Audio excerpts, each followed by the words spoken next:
Next, we want to clean the pattern. Okay, let's say we don't need this guideline anymore. Simply right-click on that guideline and then select Delete Guideline. After that, we want to clean the pattern. I will use this Edit Pattern tool here and come over here to this display menu and click on this Unlock Baseline. And I'm going to remove the line we don't need, okay?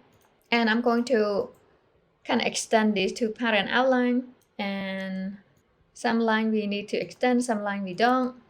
Let's remove this as well, we don't need this.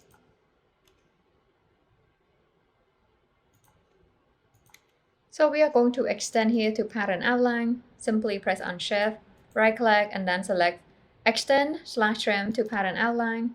And let's delete these lines as well, we don't need them. Next, I'm going to lock that baseline back. So before we go any further, we want to save this file. Simply go to File, and then Save As, and then Project.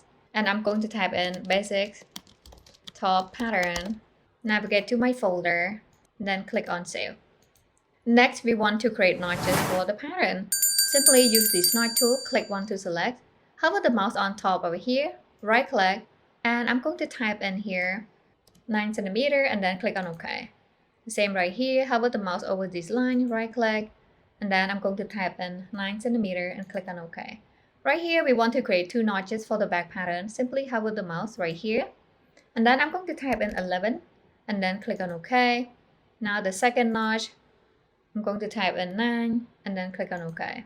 The same right here, I will type in 11, click on OK, and then right here, I will type in 9 and then click on OK to confirm.